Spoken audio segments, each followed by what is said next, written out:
Good evening and welcome to Dialogue. I'm Marcia Franklin. Why are Bill Gates and Oprah Winfrey the richest man and women in the United States? At first glance, they have little in common. Different economic backgrounds, different ethnicities. One lives in the Midwest, the other in the West. One's a computer geek, the other an entertainment diva. Well, my guest tonight would have an answer, just as he's able to tell us why so many people want to live in places like Boise. He is Richard Florida, a professor of regional economic development at Carnegie Mellon University in Pittsburgh.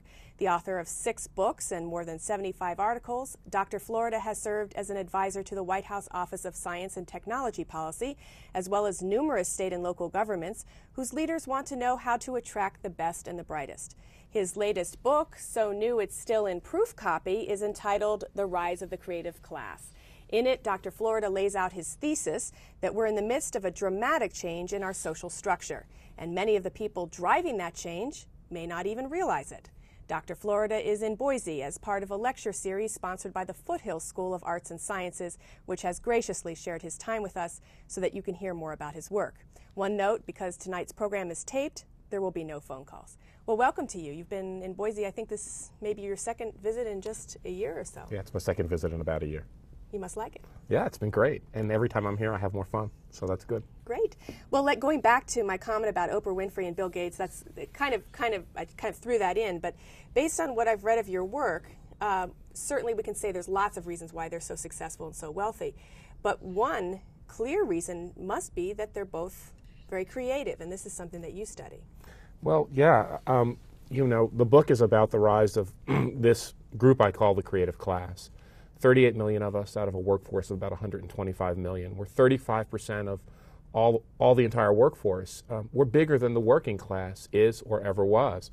And what we have in common is that we use our creativity to create new ideas, to create new products, to entertain people.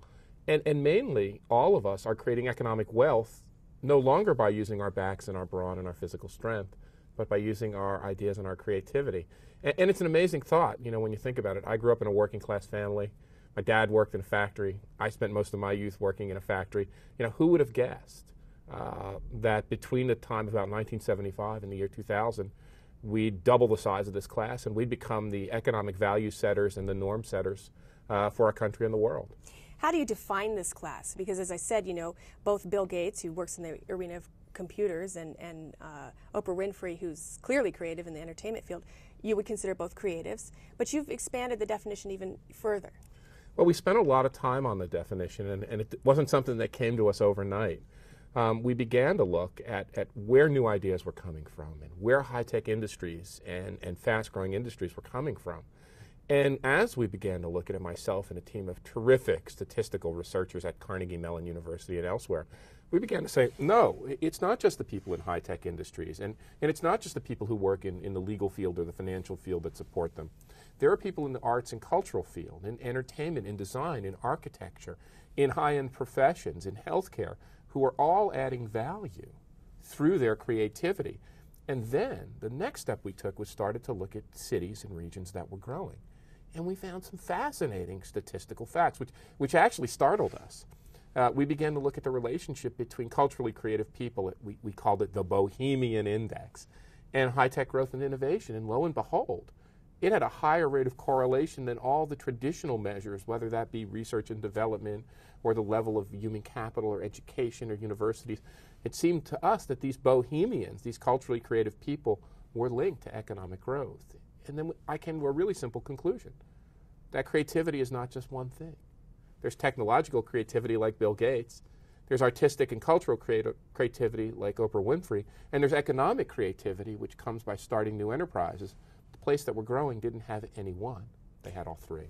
So how does this affect what we might call economic geography? I mean, typically we hear about Sun Belt versus Rust Belt, you know, bicoastal. These creative centers that you're talking about don't necessarily correlate to traditional geographic economic centers. Well, we have a new economic geography, and it's really changing very rapidly because we're experiencing really one of the greatest migrations in modern history. Of course, one element of that migration has been the rise of a whole new group of people, new immigrants, greatest rate of immigration in U.S. history. But the part that we don't talk about is the migration of this creative class. In the past, in my father's time, when I was young, people live in mixed communities by income, by social status. There were factory workers, perhaps in a separate town, and there were professionals, and there were people who worked in service industries. Now we're seeing this creative class, which has choices. We all have choices. We're highly mobile, most highly mobile group in human history. We can pick where we want to live, and we're picking particular places. So we see huge concentrations, in part on the West Coast, with San Francisco and San Diego, in part on the East Coast with New York and Boston and Washington, D.C., but we're also seeing strange things, like 3 of the top 10 cities on my creativity index are in Texas. Austin, of course, which is number 2, but also Houston and Dallas. Minneapolis scores through the roof. Chicago, where Oprah Winfrey works, is also ranked very highly. So there's no particular geographic pattern. The other thing is while creative people do show a bias to big cities, if you look at my top 10 list, 9 of the 10 are city regions over 1 million people. Small places are competing and winning. And that's why I mentioned it in the top of the program that Boise, Idaho, and Huntsville, Alabama actually have something in common because they rank 4 and 5 amongst cities of our size for this creativity index. Oh yeah, I mean, it's quite amazing that places like Boise or Madison, Wisconsin, or Santa Fe, or Huntsville or Boulder are extremely competitive. And typically, which Boise competes in to some extent, but not quite as much, they have a really major research university, and they couple that. Smaller cities that are competing very well with something Boise does really well in is a lot of outdoor natural assets, because creative people want stimulation, they want experiences in everything. You know, they want excitement at work, they want challenge. Challenge is the number one thing we want at work. We want flexibility, we want the ability to be ourselves, but we also want excitement and stimulation in our day-to-day lives. And one aspect of that stimulation comes from being outside and enjoying the outdoors. And since we don't work fixed schedules, since we work very flexibly, we want to have easy access to the kind of things we love to do. What interested you in this research? There's been a lot of research, of course, in why companies choose to locate a certain place and how to attract companies. Perhaps less research in why individual people choose places. Is that what you saw, a gap in the research that you wanted to fill? Well, let me step back for a minute. I think my interest in this comes from my life. And, you know, I was born a working class kid in Newark, New Jersey. My dad worked in a factory, and he would take me to the factories on Saturdays. And what I saw in that factory and what I learned, he was a guy with only an 8th grade education, and he'd say to me, the people who really make this factory work are these workers who use their ideas and their knowledge. And there's a story I tell in the book about, I was a Cub Scout, like many young boys, and there's something called the Pine Wood Derby. I don't know if you know what it is, but you take a block of wood and you carve a car. Well, the first year of the Pine Wood Derby, I took my block of wood, I slapped some paint and a decal on it, I put the tires on it with the little nails, and the thing just started down the track and it fell apart. And I said, Dad, all these other kids have these great cars, why don't we? So we made a pledge that we'd make a better car next year. And what we did was we went to his factory on Saturdays. And sometimes the other workers would help us, and sometimes they'd let me run the machines. And we made this car that won like 5 Pine Wood Derbies in a row and won the state championships. What was clear is they were highly creative people who had a lot of human creativity. So I think my interest in this stems from when I was really young. What happened is I got to the university. I was studying regional development and what makes places like Silicon Valley or Seattle or Austin, Texas tick. And one day I just woke up and I said, you know, this theory's wrong. The stuff people are looking at aren't what really determines what makes places grow. And then I just began to ask people, why do you choose a place to live and work? And the answers that came back didn't fit any theory. I want a nice place to live, I want to be myself, I want to experience diversity, I want to find challenges. And then I go and find a job. I pick a place, I focus my job search, and then I find where I want to work. And that's something that traditional theory had never thought about. They just thought people chased jobs, you know, and people went where the companies were. What we were finding is that wasn't true. We'll talk in a moment about the strategies you believe that units of government should use to attract such workers. But going back to your roots and your sense that the factory workers were so creative, what do you say to those people who worked in those traditional industries who are out of work now, who are looking at maybe these creative class people with their SUVs and their you know, fancy clothes and they don't have to work 9 to 5 and they're feeling, hey, wait a minute, I'm left out. And clearly, as you mentioned, there are creative people within that segment too. Well, I think the real challenge for the United States and for our group of people, the creative class, is to reach out to these other people, people in the working class that I grew up in, or people in the service class, you know, the 50 million people who wait on us, and say to them, you know, you can be part of this creative economy. I tell stories in the book about people I know and I work with, the woman who cuts my hair, the person who I depend on to kind of manage my house, and how incredibly creative they are. They're not paid as well for their creativity. In every factory, workers have always been creative, but they've been managed in a command and control hierarchical structure, and they don't like it, and nobody likes it. I think the real challenge is how do we harness the human creativity of all of these people. You know, Mr. Matsushita, the founder of what we now know as Panasonic, said a long time ago, and I've done a lot of research on factories, not just creative environments, said the reason that we will win the manufacturing war in Japan with the United States is because we harness creativity and knowledge of all of our factory workers. Where you see them as mere hands tending machines, we see them as minds. And he said, you know, 10,000 minds will be 10 minds any time. And I think that's really the key. The real challenge in our society is we've got it. The creative class works creatively. We have designed the best workplaces. We're far ahead of Japan and Europe in designing creative places, whether they're entertainment or culture or arts or high technology. The big challenge for our society is to move those structures down to allow people in the working and service classes to benefit. The only thing else I'd say, and for folks out there listening in, I often ask my students, where does that music you listen to come from? Where does the art that you really love, where does it really come from? And time and time again, when we trace it back, we find it comes from really poor communities and what we think of as disadvantaged groups. Well, there's enormous creativity that's going untapped in our society. That's really the challenge. Not just to emphasize the creative class, which we will, and but emphasizing the creativity within all sectors. Absolutely, and that's going to lead not only to better economic growth, that's going to lead to a better society. So it's a win-win. Because clearly we need factories, and we need, you know, the whole economy can't run off of the creative class. Absolutely, and I think the other thing is that we depend on the service class a lot. I mean, these are the people who are tending our house. You know, we outsource virtually everything we do, so we don't take care of our homes.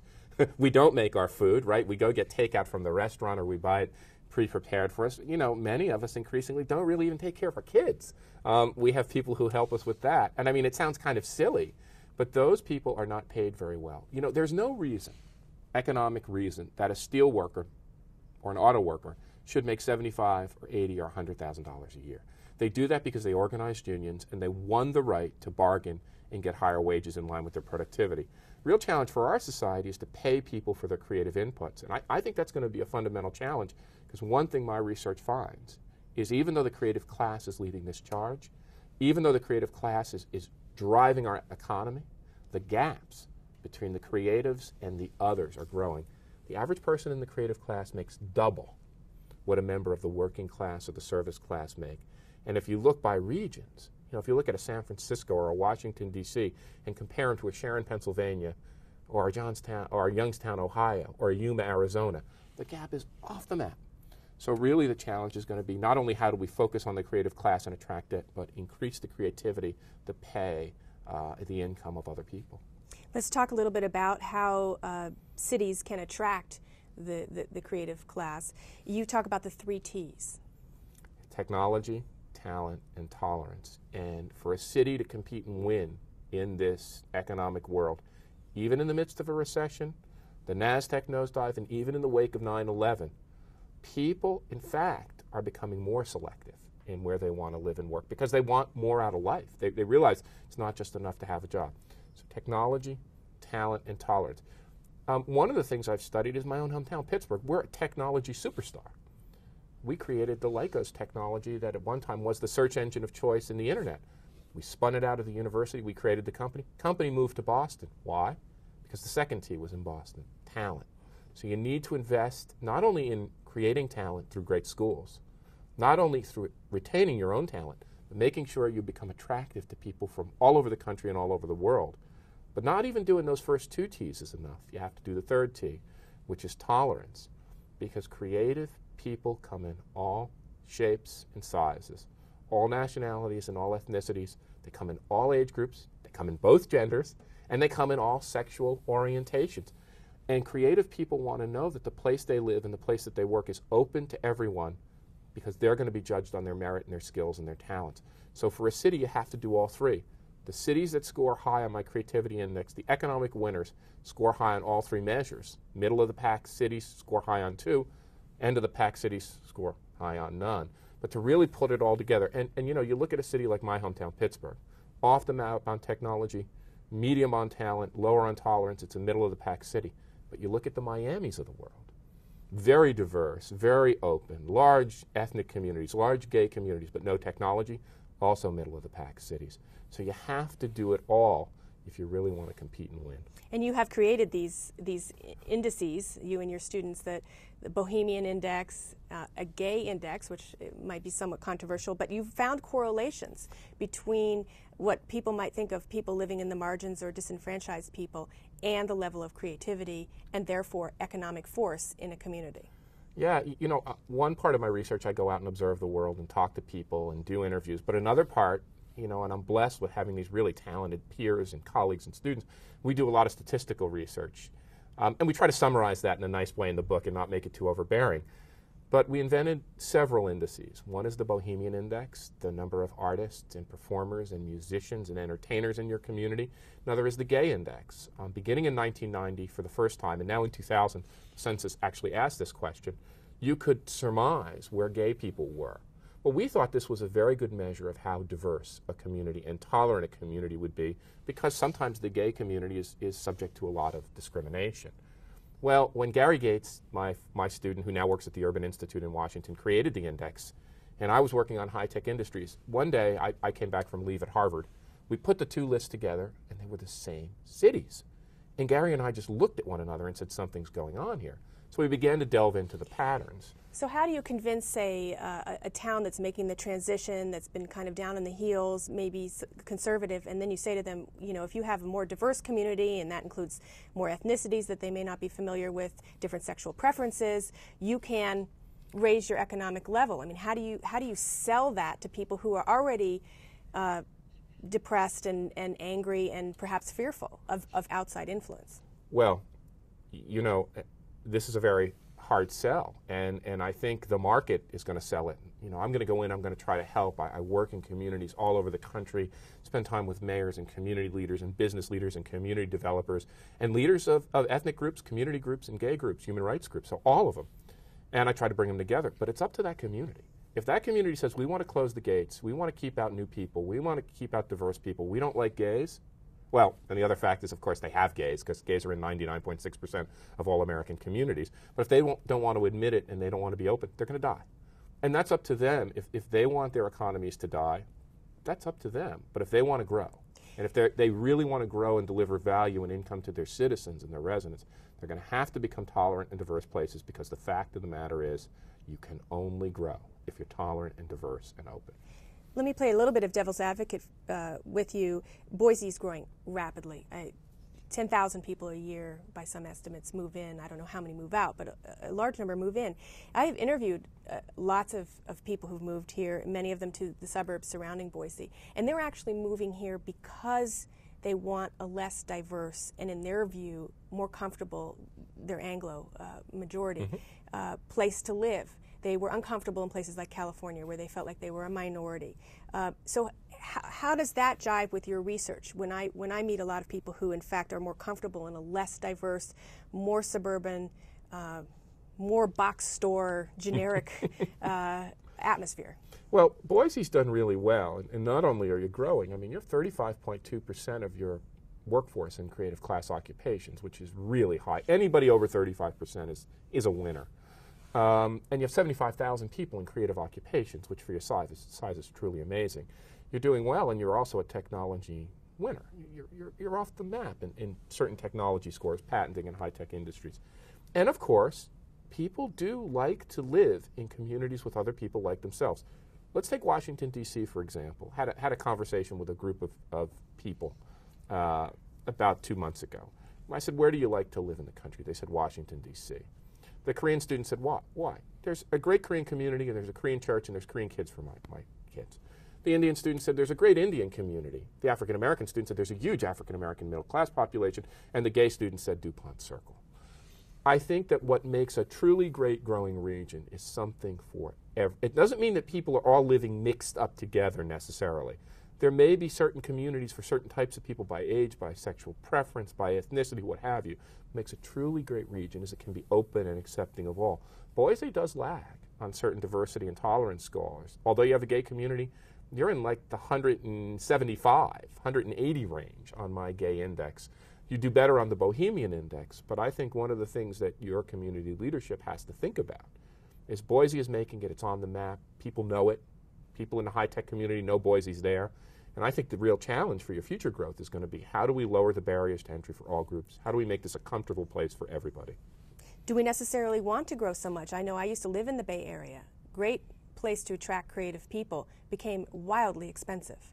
So then a lot of people out-migrate, leave. In addition, I need to say it was so expensive there were hardly any children in my neighborhood, families.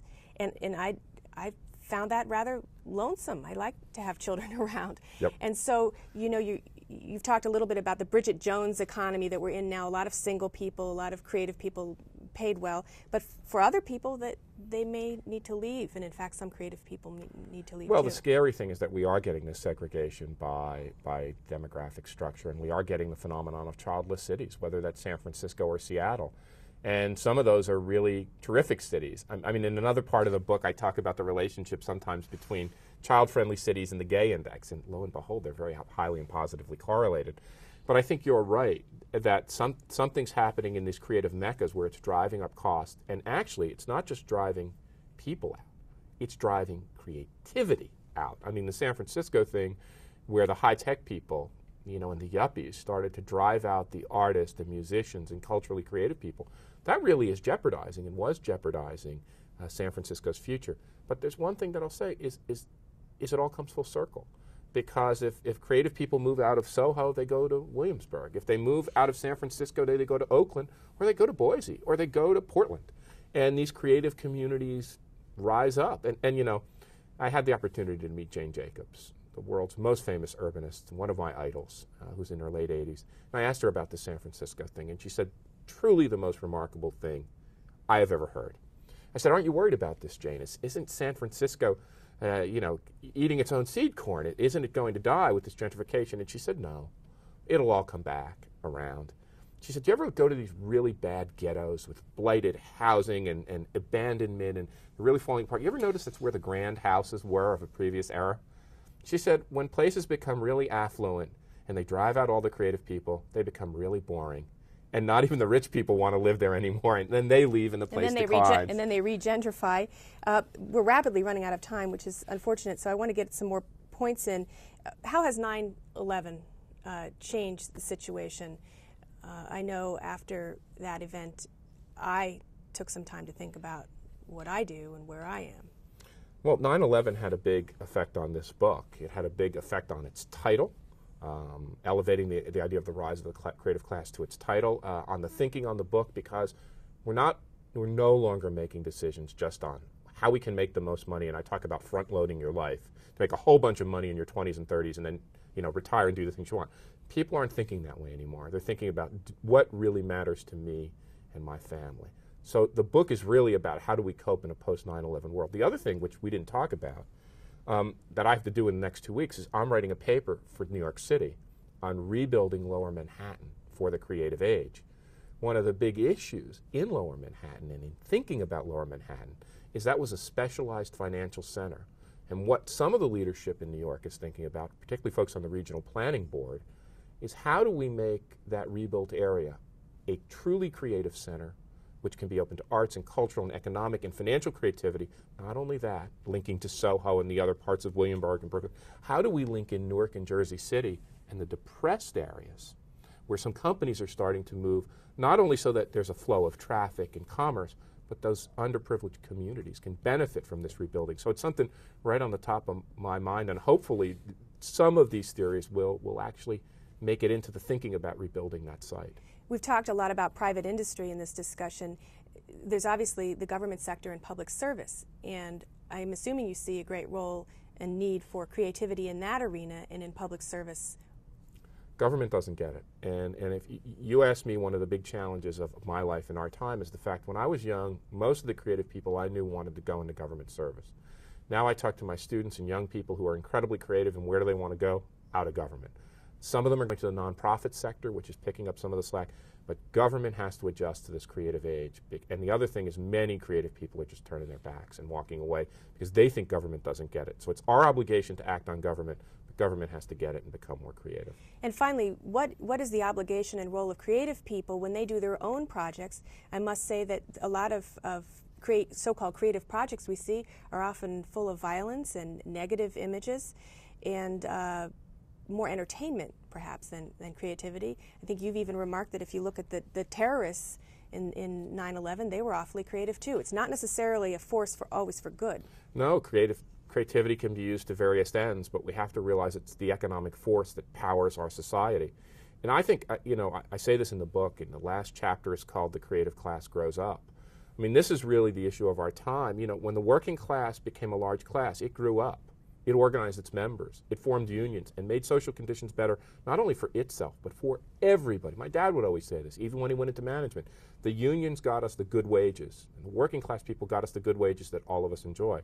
Now it's time for the creative class to grow up and to think not only about how I get a bigger SUV, how I get a house in the mountains where I love to ski, how I get a house on the ocean where I love to sail, a bigger Sub-Zero refrigerator for my kitchen. How do I build the kind of society that I want to hand down to my kids that reflects this creative ethos? And I think that's going to be a big challenge in the next 2 decades. And hopefully, if we put our minds together, we can make this an even better society than it already is. And it's pretty darn good. For all of its faults, if I compare it to the society I grew up in, it's pretty darn good. Absolutely. Well, thank you so much. You've been listening to Dr. Richard Florida. He's a professor at Carnegie Mellon University in Pittsburgh, visiting here in Boise. Thank you for taking the time to talk with us today. Hey, thanks for having me. Appreciate it. And as usual, thanks to you for tuning into this edition of Dialogue. We hope you'll tune in again, same time, next week. Good night.